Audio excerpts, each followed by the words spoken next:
está crescendo. O movimento está se tornando maior depois da perseguição dos patriotas. Eu sempre falei isso. Vocês acham que vocês vão matar um movimento patriota assim? Depois que o Xandão fez aquela condução tirânica e deu o poder ao Lula e prendeu 2.000 pessoas, abriu inquérito, censurou as redes sociais, o que adiantou? Queridos amigos, sejam todos bem-vindos uma vez mais ao seu canal de notícias, política, críticas e análises. No vídeo de hoje trago aqui um trecho de um jornalista combativo que fala a verdade sem meias palavras, doa quem doer. Paulo Figueiredo, fala com a gente.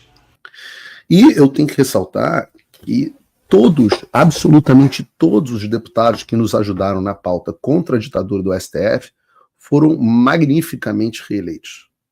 Chris Smith foi reeleito com a maior votação histórica, Maria Salazar foi reeleita com a maior votação dela da história, o Jim Jordan foi reeleito com ampla margem, o Darrell Issa foi reeleito, e vários outros, tá? No Senado, o nosso amigo senador Rick Scott, como eu falei agora há pouco, foi reeleito com uma vantagem absurda na Flórida. Então, segurem os cintos, porque a pressão no Congresso vai continuar. E um ponto interessante sobre isso é que a tendência, como nós vimos aqui, é que o Trump assuma o mandato no ano que vem, tendo a maioria nas duas casas. Né? Então, se a gente voltar para 2020, quando o Trump foi derrotado pelo Biden, nós conseguimos fazer uma análise impressionante, algo que parece mais uma intervenção divina, né, do que qualquer outra coisa. E isso é legal, porque eu acho assim, que se você era ateu, depois de você ver o que aconteceu com Donald Trump, eu não sei como é que se explica esse troço, né? A história agora, em retrospecto, a história do tiro na orelha, a outra tentativa de assassinato que foi interrompida, toda a intervenção de Deus mesmo. E eu digo que até o fato do Trump não ter sido eleito em 2020, ter tido aquela eleição roubada dele, eu sei que foi horrível num certo sentido, mas se ele tivesse ganho as eleições em 2020, ele não poderia ser presidente agora em 2024. Então seria melhor para os democratas se o Trump tivesse sido eleito em 2020. Porque se ele tivesse vencido as eleições de 2020, ele ia ter que enfrentar um Senado e uma Câmara dos Representantes democrata, o que ia inviabilizar praticamente todas as pautas do Trump. Agora, ele tem números bons o suficiente no Senado para indicar praticamente quem ele quiser para a Suprema Corte e para os demais cargos. E isso é relevante porque tem duas indicações para a Suprema Corte batendo na porta. Né? O Clarence Thomas e o Samuel Alito, cara, que são os dois melhores ministros da Suprema Corte, estão com mais de 70 anos de idade. No caso da aposentadoria desses dois ministros, que diga-se de passagem são realmente assim, muito bons, o Trump pode indicar os dois substitutos, que manteria os 5 dos 9 ministros da Suprema Corte dos Estados Unidos indicados por ele.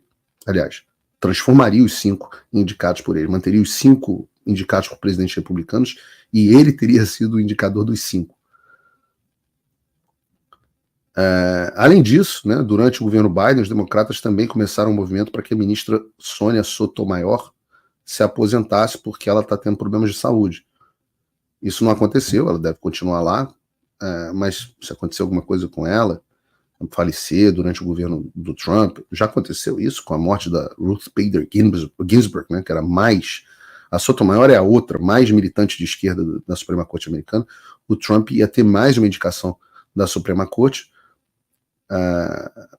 mas, diferentemente do caso do Clarence Thomas e do Samuel Alito, ele ia estar substituindo uma ministra de esquerda e ele, portanto, faria a maioria conservadora na Suprema Corte para... hoje, depende do seu ponto de vista, 6-3 ou 5-3, ou 5-3 e um independente. O Chief Justice é um cara meio em cima do muro, mas você teria umas 6-2 ou 7-3, 7-2, perdão, então seria bom, né? E se você pensar, nada disso ia ser possível se o Trump tivesse sido eleito em 2020, sem contar que ele ia ter o Mike Pence, né, como vice, que é um republicano do establishment, demonstrou um republicano do establishment, apesar de evangélico e tal, até simpatia por ele. O partido do Trump inteiro era menos favorável. né? Se o Trump tivesse ganho em 2020, o movimento do Make America Great Again não ia ter tomado a proporção que ganhou hoje, com o apoio das figuras como Elon Musk, como Robert Kennedy Jr., como a Tulsi Gabbard. Então, fica aí a lição para a gente, né, de que o mal e o que é errado nunca vale a pena no final das contas. Os democratas fizeram de tudo para tirar Trump em 2020, mas tudo que eles conseguiram fazer foi que o movimento ficasse mais forte e que o movimento ficasse maior. O movimento que o Trump representa ficasse maior. E eu acho que isso é uma lição também para o Brasil. Porque eu acho que o movimento patriota brasileiro está crescendo, está se tornando maior. Depois do Fazueli, né? O movimento está se tornando maior. Depois da perseguição dos patriotas, eu sempre falei isso. Vocês acham que vocês vão matar um movimento patriota assim? Olha a esperança, né? Depois que o Xandão fez aquela condução tirânica e deu o poder ao Lula e prendeu 2.000 pessoas, abriu inquérito, censurou as redes sociais. O que adiantou? Bolsonaro, vocês respondam no chat aqui, vocês acham algum de vocês desistiu? Ou vocês vão votar no Bolsonaro? Tinha um meme, né, que era bacana, que estava rolando na internet, a pessoa votando no Trump em 2016, a pessoa com uma bandeirinha. Aí votando no Trump em 2020, a pessoa... Aí botando no Trump em 2024, aí botava aquela cara do William Wallace, né, no Coração Valente, ou do Patriota também, do Mel Gibson. Muito mais empenho. Muito mais empenho. Então, os caras falharam miseravelmente. E por que eles estão desesperados, né? Olha o que o Trump pretende fazer no seu primeiro dia de mandato. Bota o vídeo aí pra gente, Bruno. The left-wing gender insanity being pushed on our children is an act of child abuse. Very simple. Here's my plan to stop the chemical, physical, and emotional mutilation of our youth. On day one, I will revoke Joe Biden's cruel policies on so-called gender-affirming care. Ridiculous. I will sign a new executive order instructing every federal agency to cease all programs that promote the concept of sex and gender transition at any age.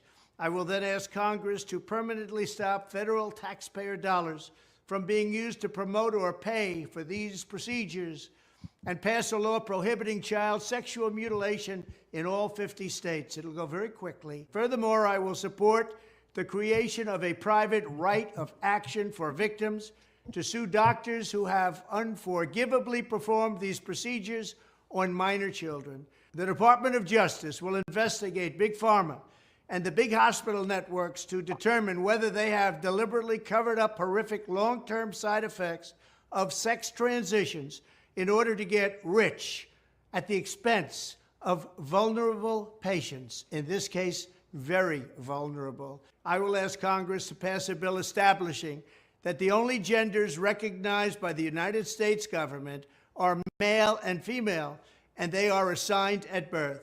Under my leadership, this madness will end. Thank you very much. Glória a Deus. Toda glória a Deus.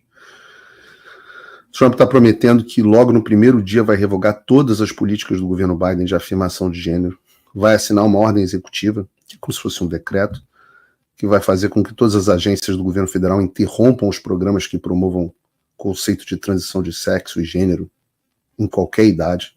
Vai pedir ao Congresso para impedir o financiamento público para esse tipo de procedimento. E também que o Congresso passe uma lei proibindo a mutilação sexual infantil em todos os estados. Também diz que vai apoiar a criação de uma fundação que vai ajudar as vítimas dessa mutilação infantil, essa desgraça menguelista que a gente vive aqui, e vai ajudar a processar os médicos que fizeram procedimentos em menores de idade. Isso cria uma puta insegurança jurídica para esses monstros de scrubs, de jaleco. Também disse que vai botar o Departamento de Justiça para investigar as grandes empresas farmacêuticas e os hospitais para descobrir se eles encobriram ou não os efeitos de longo prazo das transições de sexo para obterem lucro bem como vai pedir ao Congresso que aprove uma lei dizendo que os únicos gêneros reconhecidos pelo governo dos Estados Unidos são homem e mulher. Ele vai acabar com o que ele disse sobre a minha liderança, essa loucura vai acabar. E é efetivamente uma loucura. Pessoas nessa situação estão loucas, elas precisam de ajuda. O que é a loucura? A loucura é a desconexão entre a realidade e a sua percepção. Essa é a definição de loucura. Então, se eu começo a me enxergar como Napoleão Bonaparte, eu não sou Napoleão Bonaparte e eu sou louco. Se eu começo a achar que eu sou um porquinho da Índia, eu acho que eu não sou um porquinho da Índia, então eu estou louco. Da mesma forma, se eu sou um homem e acho que sou uma mulher, eu estou louco. O que não significa, nesse ponto eu sou muito mais liberal do que a maioria, isso não tem nada a ver nem com o fenômeno dos travestis ou coisa do tipo, desde que eles entendam que não são mulheres. São pessoas que sexualmente se excitam dessa forma. Ok, não é cada um com o seu cup of tea, né? Agora, você se identificar como algo que você não é, você promover isso para criança e gerar mutilações definitivas, é muita maldade. É demoníaco, é diabólico. No próximo curso que eu vou lançar, eu vou mostrar como várias tradições pagãs que são combatidas na Bíblia. Eu fiz uma palestra sobre isso em Framingham, 2 anos atrás, como várias dessas figuras, dos sacerdotes dessas religiões, adotavam justamente essa figura de transição e passavam pela castração para a pessoa ficar num gênero fluido. Estou falando de 3.000 anos atrás, Velho Testamento da Bíblia. Mais.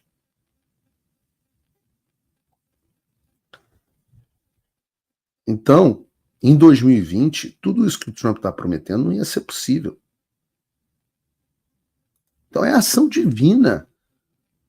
Isso é Deus mandando alguém para salvar os inocentes. Eu creio nisso. Se você crê nisso, diga no chat, eu creio. Eu creio na intervenção de Deus no mundo. E ele faz isso, ele faz isso mesmo com a vontade dos maus. A gente está no estudo bíblico racional finalizando, né? Faltam 3 episódios no domingo. E a gente está contando a história de José. E a história de José é sobre como o mal, como Deus usa o mal para fazer o bem. E o mal, inclusive, para transformar o mal em bom. Essa é a moral do que a gente está vivendo, né? A gente vê as histórias dos irmãos de José, a redenção, né, de Judá, por exemplo. Não percam, o estudo bíblico racional está falando exatamente sobre isso. A gente está no final da história de José, terminando o Gênesis, todos os domingos, às 10 horas da noite. E Deus usa o faraó, Deus usa quem tiver que usar. Aqui usou a maldade do Partido Democrata, do Joe Biden, da Kamala Harris, do George Soros, os cagões do Partido Republicano, que não apoiaram o Trump e permitiram aquele abuso, aquele absurdo em 2020. Deus age. Amém a todos que estão dizendo eu creio aqui no chat. Amém, amém, Everton. Amém, Isabel, Leonardo, Ana Aparecida, André, Lourdinha, Silvia. Amém, amém para vocês. Eu também creio. Eu também creio. E peço a Deus que Ele me use também. E peço a Deus que toque o coração dessas pessoas todas.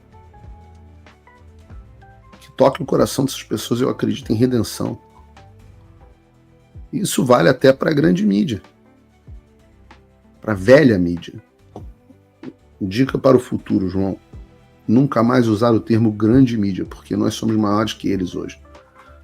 Substituir no teleprompter por velha mídia.